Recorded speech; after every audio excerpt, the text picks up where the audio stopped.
Good morning everyone and welcome to another lecture of inverse trigonometric function। अभी तक हम लोगों ने इन्वर्स ट्रिग्नोमेट्रिक फंक्शन में पूरे बोर्ड बेस्ड के क्वेश्चंस कर लिए थे, जेईई मेंस लेवल तक की बातें हमने कर रखा था।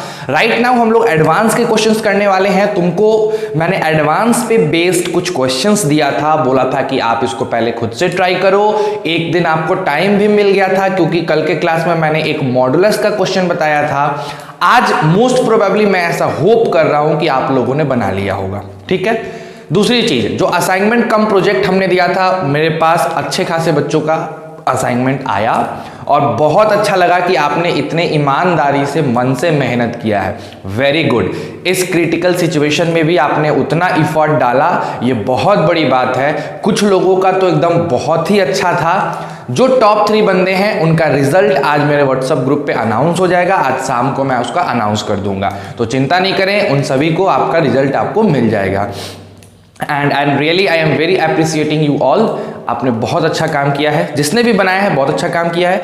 जो लोग पार्टिसिपेट नहीं किए, बहुत लोगों ने पार्टिसिपेट नहीं किया, ठीक है, वो उनकी मर्जी थी, बट आप कुछ खो दिए, आपने एक चांस खो दिया। अब वो चांस क्या है आपको समय में पता चलेगा, बट रहने दो, अभी उसको डील नहीं करते हैं। अभी हम लोग स्टार्ट करते हैं अपने आज का टॉपिक। आज आपका आईटीएफ का लास्ट क्लास है। कल से हम लोग कैलकुलस में एंटर करेंगे और कंटिन्यूटी से अपना चैप्टर स्टार्ट करेंगे। One of the most great test chapter of the calculus, continuity, है ना। कंटिन्यूटी पढ़ेंगे, फिर डिफरेंशिएबिलिटी, ऐसे आगे बढ़ेंगे। तो आज के लिए एक छोटा सा होमवर्क मैं पहले आपको दे देता हूं कि जिन बच्चों ने लिमिट पढ़ा है 11th क्लास में, या नहीं पढ़े हो, डज नॉट मैटर, लिमिट के कॉन्सेप्ट को एक बार जाके रिवाइज कर लो, बिकॉज वो कॉन्सेप्ट आपके कंटिन्यूटी चैप्टर के लिए बहुत ही ज्यादा इंपॉर्टेंट है। समझ रहे हो ना मेरी बातों को, समझो। नेक्स्ट हम लोग जब आते हैं तो जाके कंटिन्यूटी पढ़ेंगे। आज हम कुछ एडवांस के क्वेश्चंस करेंगे। जेईई एडवांस ने जो कुछ क्वेश्चंस पूछे हैं प्रीवियस ईयर में, उन क्वेश्चंस को करके देखेंगे कि क्या हम कैपेबल हैं इतना पढ़ने के बाद आईटीएफ के एडवांस के क्वेश्चंस को करने के, है ना। तो जिन लोगों ने घर पे ट्राई किया होगा उनको तो लग गया होगा कि हाँ यार, मतलब 80% क्वेश्चंस मेरे से बन रहे हैं, 20% ऐसे हैं जो फंस रहे हैं, तो फंसेगा, वो तो श्योरिटी है ना, श्योरिटी है, फंसेगा। बट कोई नहीं, स्टार्ट करते हैं अपने आज का क्लास, जो कि बहुत इंपॉर्टेंट है जेईई एडवांस के क्वेश्चन से। हर क्वेश्चन पे आपको 3 मिनट देना है और उसके बाद तब उसके सॉल्यूशन को देखना है, ठीक। तो लाइक करो, शेयर करो, सब्सक्राइब करो, और सबसे इंपॉर्टेंट चीज, प्रेजेंट सर कहना मत भूलना। फुल एनर्जी के साथ, फुल इंथुजियाज्म के साथ जुड़ जाओ हमारे साथ और स्टार्ट करते हैं अपना पहला क्वेश्चन। देखो बच्चों, जो पहला क्वेश्चन है ये पूछा गया था 1984 में, 1984 में ये क्वेश्चन जेईई एडवांस ने पूछा था, जेईई ने पूछा था। 2 मार्क्स का ये क्वेश्चन था। कितने मार्क्स का क्वेश्चन था बच्चों? 2 मार्क्स का, ठीक है। इसको किसने पूछा था? आईआईटी ने पूछा था 1984 में। देखते हैं भी क्वेश्चन क्या था। क्वेश्चन है आपका the numerical value of, the numerical value of, क्या क्वेश्चन है? Numerical value of tan 1/5 1/5 minus π/4। बताओ मेरे को, ये उस वक्त 1984 में पूछा गया था। सिंपल सा क्वेश्चन, आपको न्यूमेरिकल वैल्यू इसकी बतानी थी कि इसका न्यूमेरिकल वैल्यू क्या आएगा। भाई आप 3 मिनट ट्राई करो, उसके बाद सॉल्व करना। मैं आपको यहां पे बता देता हूं कैसे सॉल्व करना है। इसका सॉल्यूशन आप देख सकते हैं। जिन बच्चों को अपने से ट्राई करना है आप प्लीज करिए और करके देखिए कि आपकी आंसर हमारे आंसर से मैच करती है कि नहीं। बहुत इंपॉर्टेंट है ना, तब हम आगे बढ़ेंगे, ठीक है। चलो आ जाओ सर जी। tan inverse 1/5 minus π/4, this is your question. आपको पता है कि 2 tan इनवर्स का फॉर्मूला होता है tan inverse 2 × 1/5 divided by 1 minus 1/5 का whole square and again π/4 minus हो जाएगा, ठीक है।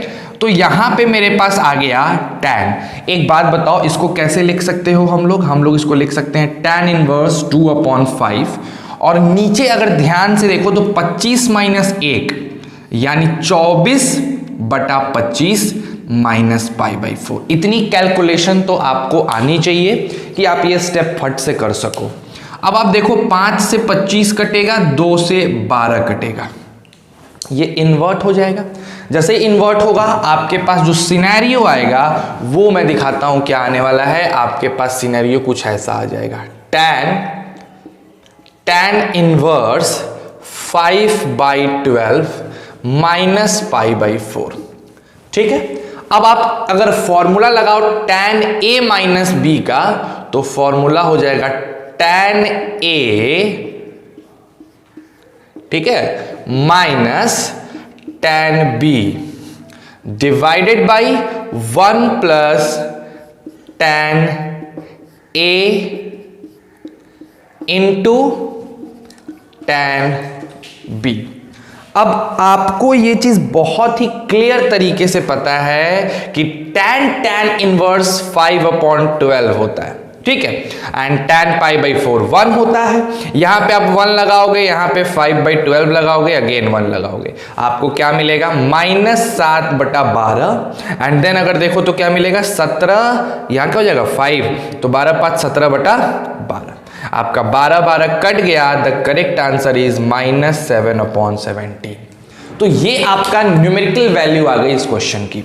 आ रही है बात समझ में? तो आईआईटी में 1984 में पूछा था, आपने कुछ भी ऐसा यूज नहीं किया जो आपको पता नहीं हो, आपने हर वो क्वेश्चन यूज किया है, हर वो कॉन्सेप्ट यूज किया है जो आपको सिखाई गई है। तो बस रिवीजन करते रहो, प्रॉपर्टी को अच्छे से याद रखो, आपको ये चीज बनाने में हेल्प मिलेगी। तो ये पहला क्वेश्चन था अपना, है ना। अब बिना समय की बर्बाद करते हुए, है ना, क्योंकि तुम्हारे लिए 1 मिनट 2 मिनट सारी चीजें बहुत इंपॉर्टेंट है। लॉकडाउन है तो है भैया, हम उसको लेके क्या कर सकते हैं, मतलब हम तो कुछ चेंज ला नहीं सकते हैं लॉकडाउन में, है ना। तो जो है सो है, चल रहा है, क्या कर सकते हैं। नहीं तो हम लोग अपने समय को ना बर्बाद करें बस। और मुझे ये रोज रोज ना बोलना पड़े कि बेटा पढ़ो पढ़ो, है ना। आपकी खुद की समझ है, आपको पढ़ना पड़ता है। मैं बोलूँगा 2 मिनट क्या 20 मिनट इस पर अच्छे से लेक्चर दिया जा सकता है कि हाँ बच्चे पढ़ो, ऐसा करो वैसा करो, लेकिन तुमको पता है कैसा करना है, मैंने बताया है। तो फिर बार बार उसी चीज़ को रिपीट करने से अच्छा है कि हम अपने समय को बचाएं, ठीक है। तो 1984 के क्वेश्चन को मैंने आपसे बनवाया, बड़ा बढ़िया क्वेश्चन था। अब जरा एक क्वेश्चन बनाओ 1981 का। ये थोड़ा सा अच्छा क्वेश्चन है, ये भी 2 मार्क्स का क्वेश्चन था आपका, है ना। ये क्वेश्चन क्या कहता है समझना, if A, B, C are A B C are positive real number. कैसे रियल नंबर है मेरे बच्चों बताओ? पॉजिटिव रियल नंबर है ना। तो अब क्या बोलता है, तो थीटा की जो अच्छा 1 सेकेंड चलो रुक जाओ। तो देखो क्या बोलता है भैया कि थीटा की जो वैल्यू है वो है tan inverse root under a, then it will be a plus b plus c divided by क्या आएगा आपके पास bc प्लस अगेन आएगा tan inverse root under b a plus b plus c and I hope यहाँ पे ac होना चाहिए, हाँ ac ही है। एंड लास्ट में है हमारे पास एक और चीज plus tan inverse root under, वो क्या लिखा हुआ है c, देखो ध्यान से एकदम, c a plus B plus C, and यहाँ पे हो गया मेरा ए बी। ठीक, ये आपकी थीटा की वैल्यू है। तो अब आपको कह रहा है फाइंड थीटा। थीटा क्या होगा? ऑप्शंस आपके पास दिए हुए 0, 1, 2 और आखिरी ऑप्शन है 3। 3 ऑप्शन आपके पास दिए हुए हैं। अब कैसे बनाओगे इस क्वेश्चन को, पहले एक बार खुद से ट्राई करो, बिना देर किए एक बार खुद से ट्राई करो और तब मैं आपको ये समझाता हूं कि कैसे सॉल्व आउट करना है। ठीक है, चलो जल्दी से पहले बिना देर के इसको बनाओ जरा।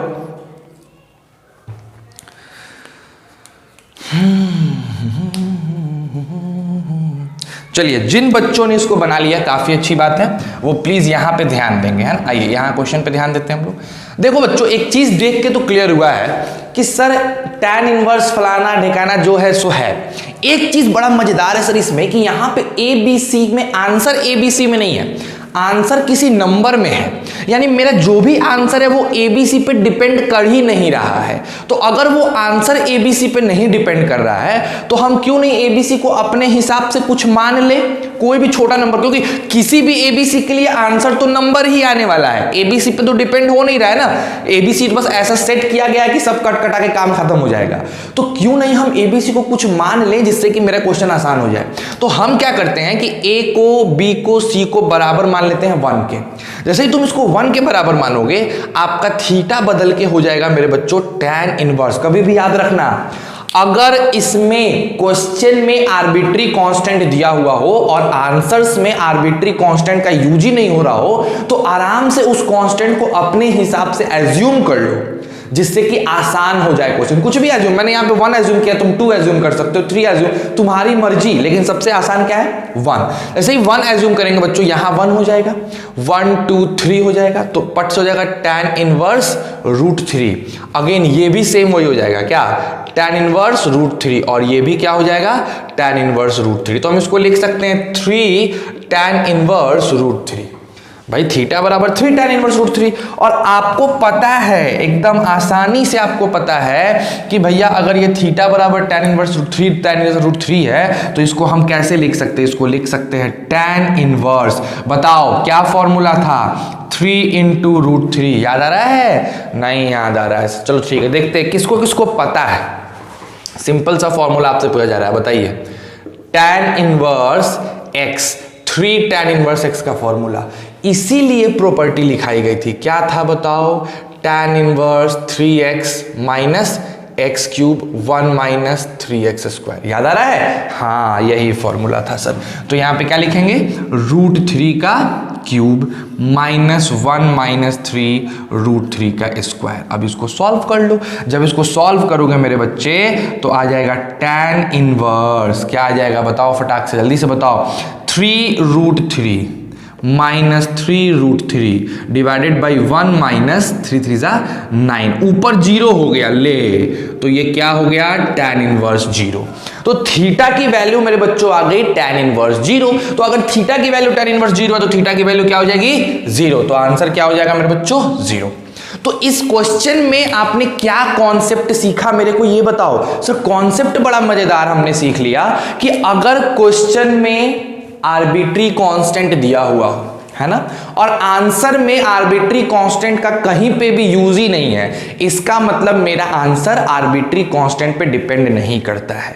उन जगहों पे हम क्या करते हैं, आर्बिट्री कांस्टेंट को अपने हिसाब से कुछ एज्यूम कर लेते हैं, और एज्यूम करने से मेरी क्वेश्चन को बनाना आसान हो जाता है। समझ रहे हो मेरी बातों को? वेल डन बच्चों, बहुत अच्छी बात है। चलिए इसको उतार लीजिएगा आप लोग, इस क्वेश्चन को भी, बड़ा मजेदार क्वेश्चन है ना, अलग अलग ट्रिक्स आपको बताए जा रहे हैं। ये दूसरा क्वेश्चन था मेरे प्यारे बच्चों। तीसरा क्वेश्चन 2013 के मेन का है, 2013 के जेईई मेंस में है ना। ये एक तरीके से कह सकते हो, तुमको मैं बता दूं इसके बारे में कि ये मेरा पहला पेपर था जब मैं 2013 में दे रहा था, अपना पेपर दे रहा था अपना इस चीज़ का। 12th का पेपर मैंने 2013 में ही दिया था, और उस वक्त मेरी पहली अटेम्प्ट थी जेईई मेंस की। तो उस सेशन में, यानी ये मेरे टाइम का क्वेश्चन है, if x y and z are in an AP। तो कितना आसान क्वेश्चन पूछता है। x y z किस चीज में है, AP में है, ठीक है, ये बात दे चुका है। ये भी बताया जा रहा है मेरे प्यारे बच्चों कि tan inverse x tan inverse y है ना, और इसके साथ साथ tan inverse z are also in an AP। ये भी क्या चीज में है बच्चों, AP में है। tan inverse x tan inverse y tan inverse z भी AP में है। नेक्स्ट क्या कर रहा है, नेक्स्ट क्या कर रहा है, देन तो कौन सा ऑप्शन करेक्ट है। मैं यहां ऑप्शन लिख रहा हूं है ना, पहला option x is equal to y is equal to z। दूसरा ऑप्शन है मेरे प्यारे बच्चों 2x is equal to 3y is equal to 6z। तीसरा ऑप्शन है 6y is equal to 3y is equal to 2z। और चौथा ऑप्शन है 6x is equal to 4y is equal to 3z। ठीक है, ये आ गई। अब अपना क्वेश्चन इधर सॉल्व करते हैं। पहले एक बार आप लोग ट्राई करो, मैं चाहूंगा ट्राई करो, देखो 3 मिनट ट्राई करके क्या होता है, मिलता है कि नहीं मिलता है, उसके बाद है ना तब मेरे सॉल्यूशन को देखना। चलो, जिन लोगों ने ट्राई किया और उनका बन गया ग्रेट, है ना। जिन्होंने नहीं ट्राई किया उनका नहीं बना वो प्लीज इस पे आ जाए। क्वेश्चन है बाबू कि if x y and z are in AP, तो एक बात बताओ, अगर एक्स वाई जेड एपी में है, if x y z are in an AP, अगर वो भैया मेरे एपी में हैं तो हम, ओहो पता है माइक की वजह से थोड़ी प्रॉब्लम हो रही है। तो देखो अगर ये एपी में है बच्चों तो हम इसको लिख सकते हैं 2y is equal to x plus z, लिखा जा सकता है। ये मान लो मेरा इक्वेशन नंबर 1। साथ साथ ये भी दिया है कि tan inverse x, tan inverse y और tan इनवर्स z भी एपी में है, तो हम ऐसा भी लिख सकते हैं कि 2 tan inverse y is equal to tan inverse x plus tan inverse z, लिखा जा सकता है। ये हो गया इक्वेशन संख्या 2। अब दोनों इक्वेशन को जरा हम लोग देखते हैं। 2 tan इनवर्स y का फॉर्मूला होता है tan इनवर्स 2y, ठीक है, 1 माइनस वाई स्क्वायर। कोई दिक्कत है? एकदम आसान बात है। उसी तरीके से tan inverse x plus Z का फॉर्मूला होता है tan inverse x plus Z divided by 1 minus x Z, है ना, सिंपल सिंपल। अब आप जानते हो कि tan इनवर्स हट जाएगा तो आपको यहां मिल जाएगा 2y 1 minus y square is equal to x plus z 1 minus x z. बड़ा मजेदार बात है सर कि 2y की वैल्यू x प्लस जेड के बराबर है, तो ये 2y और x प्लस जेड कट जाएगा और क्रॉस मल्टीप्लीकेशन करने से हमें क्या मिलने वाला है, हमें मिलेगा 1 minus x z is equal to 1 minus y square.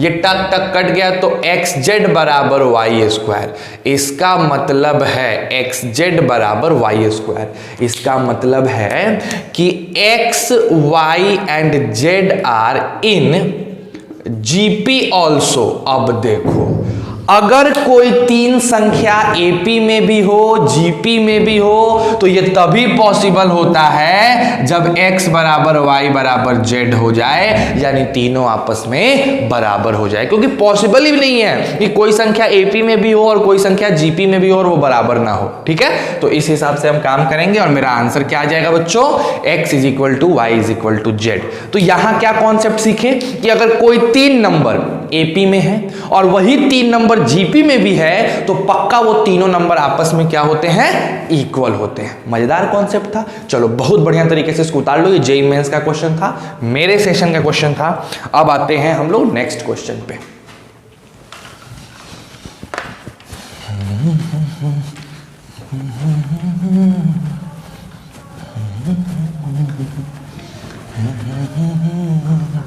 अच्छा, एक बहुत अच्छी बात आप लोग को बता रहा हूं मैं आप लोगों को, है ना, कि अब आज एक इंट्रोडक्शन वीडियो आएगी शाम को, जिसमें आप लोग को बताया जाएगा कि हम लोग 11th क्लास के लिए जेईई एडवांस का बैच खोले हैं और उसमें और भी बहुत सी डिटेल दी जाएगी, है ना।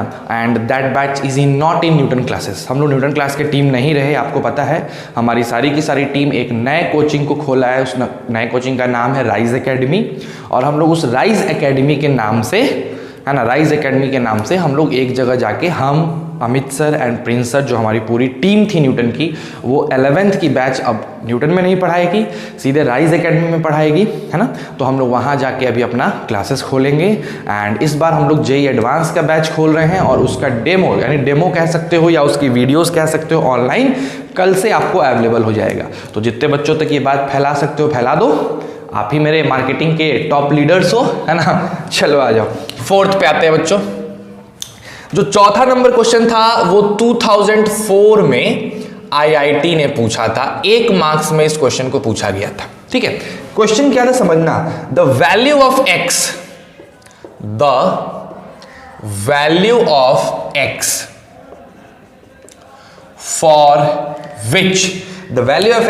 फॉर विच, जिसके लिए साइन, उसके बाद है मेरे प्यारे बच्चों कॉट इनवर्स 1 प्लस एक्स, है ना, ये बराबर हो जाए कॉस tan इनवर्स एक्स के। ये बराबर हो जाएगा कॉस tan इनवर्स एक्स के। इज क्या होने वाला है, सबसे पहला है 1/2, दूसरा है 1, तीसरा है 0 और आखिरी है -1/2।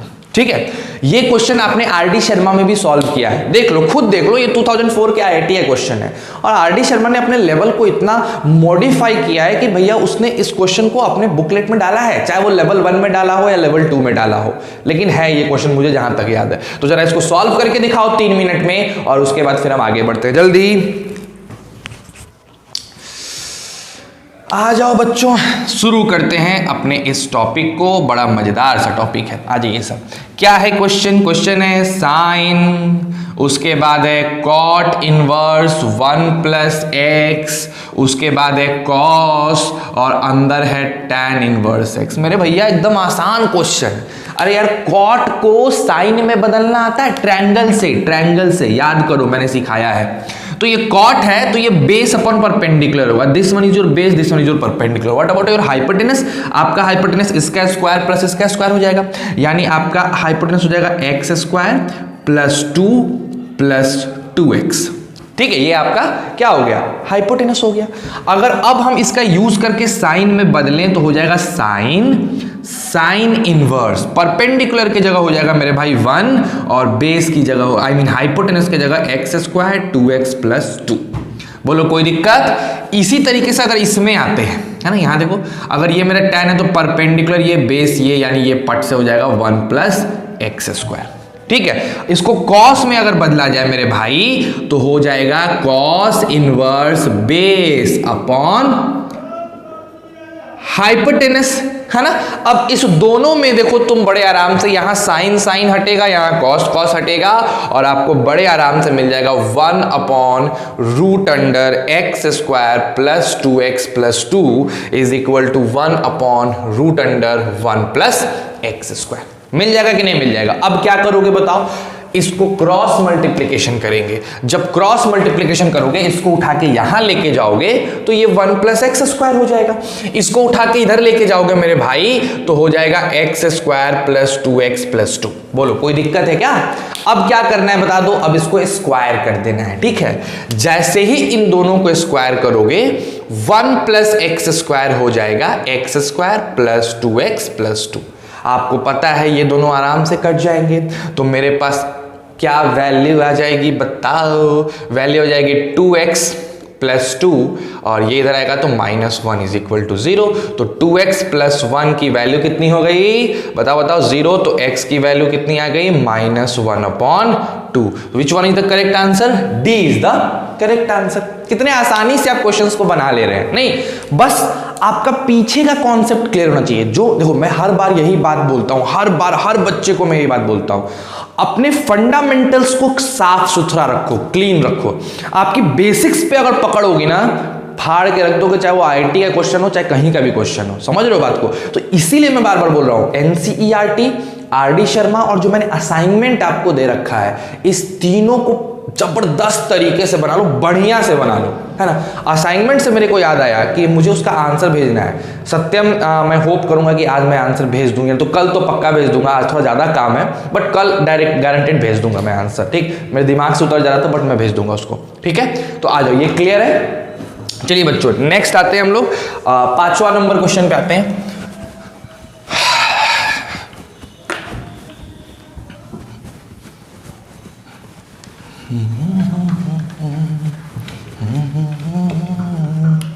आइए 5th नंबर क्वेश्चन देखा जाए कि अपना 5th नंबर क्वेश्चन क्या है। तो 5वां नंबर जहां तक क्वेश्चन की बात है, ये 1983 में पूछा गया था बच्चों, है ना, और 1 मार्क्स में क्वेश्चन आया था। ये आईआईटी 1983 का क्वेश्चन है। क्या क्वेश्चन है? द वैल्यू ऑफ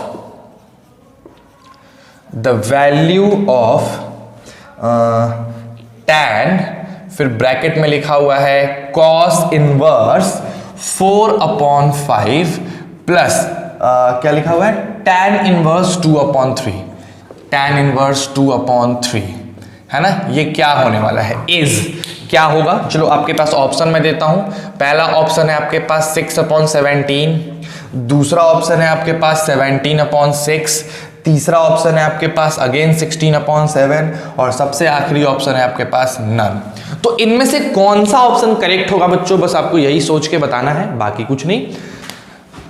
गारंटेड है 80% बच्चे इसको बना सकते हैं, 80% ज्यादा बच्चे बना सकते हैं, कुछ नहीं है। देखो कितना आसान है, ये tan रहने दो, इस cos वाले भैया को अगर tan में बदलोगे तो आपको दिख जाएगा कि tan हो जाएगा परपेंडिकुलर 3 एंड बेस 4, और पहले से तुम्हारे पास tan इनवर्स 2/3 है।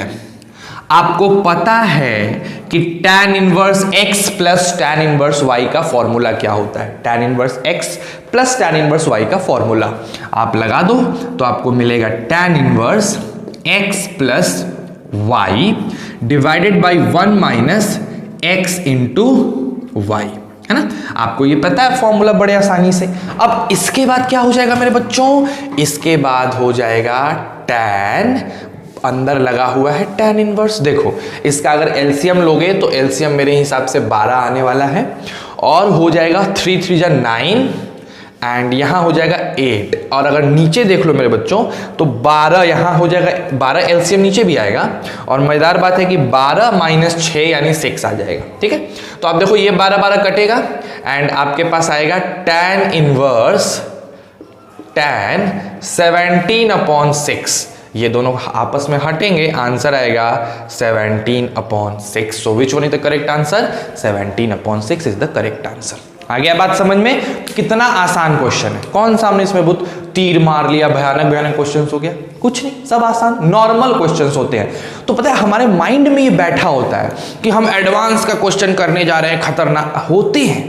ऐसा नहीं है कि एडवांस में क्वेश्चंस अच्छे नहीं होते, अच्छे होते हैं, लेकिन आप पढ़ते भी तो हो एडवांस लेवल तक, तो फिर वो कैसे अच्छा क्वेश्चंस तुमसे नहीं बनेगा, एकदम बनेगा।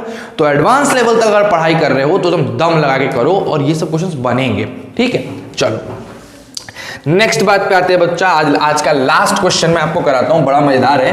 2002 में आईआईटी ने पूछा था, सब्जेक्टिव क्वेश्चन है, 5 मार्क्स का क्वेश्चन था ये क्वेश्चन जो मैं आपको दे रहा हूं, 5 मार्क्स। इसका मतलब है कहीं ना कहीं दमदार क्वेश्चन है ना। 5 नंबर की क्वेश्चन है भाई, सब्जेक्टिव में डिस्क्रिप्टिव क्वेश्चन है ये, ठीक है। आईआईटी ने पूछा था इसको 2002 में, और ये 5 मार्क्स का क्वेश्चन है मेरे भाई। देखो क्वेश्चन क्या है, प्रूव दैट, आपको प्रूव करना है, प्रूव दैट कॉस, अगेन था tan इनवर्स, उसके बाद था साइन, उसके बाद था साइन, एंड देन था cot इनवर्स x, ठीक है। वटेवर ऐसा ऐसा करके था, इसको आपको प्रूफ करके दिखाना है कि ये root under x square plus 1/x²+2 के बराबर है। क्या आपने नहीं बनाया इस क्वेश्चन को? याद करो आर.डी. शर्मा का लेवल 2, जिसने भी अंत अच्छे से बनाया होगा, लेवल 2 में ये क्वेश्चन आपसे बनवाया गया है, सोचो। और इसको किसने पूछा है? आईआईटी 2002 में। तो हम क्यों अपना दिमाग खराब करें आलतू फालतू काम करने पे? मैं गारंटी बता रहा हूं बच्चों, अगर आपको जेईई मेंस और एडवांस दोनों ही क्रैक करना है तो मैथ्स के लिए जो सिंपल मैं फंडा आपको बता रहा हूं उसको फॉलो करो। सबसे पहली चीज, आप अपने आर.डी. शर्मा के बुक को बनाओ, ये आपका बेसिक्स क्लियर करेगा। दूसरे स्टेप पे मेरे असाइनमेंट्स को बनाओ, ये आपका थ्योरेटिकल कॉन्सेप्ट बहुत अच्छा कर देगा। तीसरा, आप एनसीईआरटी को एक बार अच्छे से सॉल्व कर लो, इससे आपका बोर्ड का टेंशन दूर हो जाएगा। और सबसे आखिरी में आईआईटी के प्रीवियस ईयर का क्वेश्चन बनाओ। इससे ज्यादा करने का कोई जरूरत ही नहीं है, इतना करना आपके लिए मुश्किल हो जाएगा। इतना ही कर, एक सब्जेक्ट थोड़ी है मैथ्स, बहुत सी चीजें हैं जो आपको करनी है, ठीक। तो आई होप आप इस क्वेश्चन को अपने से बना लीजिएगा, बिकॉज मैंने ये क्वेश्चन कराया है। तो बिना किसी देर के आप इसको बनाओ और मुझे रिप्लाई करो कि यस सर ये क्वेश्चन बन गया, ठीक है। तो बस आज के लिए आज छोटा ही क्लास है, मुश्किल से आधा घंटा हुआ होगा, क्योंकि इतने ही क्वेश्चंस थे जो मुझे कराने हैं, बाकी सब क्वेश्चन नॉर्मल है, आप कर सकते हैं। अगर आपको दिक्कत है किसी कल के भेजे गए क्वेश्चंस में तो आप मेरे को 3 बजे से 5 बजे के बीच भेजो, मैं उसको बना के आपको वापस भेज दूंगा। और कल से हम लोग स्टार्ट करेंगे अपना नया चैप्टर, कंटिन्यूटी एंड डिफरेंशियबिलिटी, समझ रहे हो। और ये बहुत इंपॉर्टेंट और अच्छा चैप्टर है, मजेदार चैप्टर है, ठीक। कैलकुलस के लिए इंपॉर्टेंट है, इंटर करेंगे कल से हम लोग कैलकुलस में। आपका बस एक काम रह जाएगा, जाके घर पे लिमिट को रिवाइज कर लेना। मेरे कहने का मतलब है एलएचएल कैसे निकालते हैं, आरएचएल कैसे निकालते हैं। अगर आपको इसका कॉन्सेप्ट क्लियर है तो आप कंटिन्यूटी चैप्टर को बड़े आराम से और बड़े मजे से पढ़ लोगे। आ गई बात समझ में? तो बिना देर किए हुए इस चीज को उतारो, सॉल्व करो। और सबसे इंपॉर्टेंट चीज, आज के लिए बस इतना ही। Thank you very much for watching my video. घर पे रहो, खुश रहो, पूरे फैमिली को खुश रखो, and at last stay safe and stay healthy.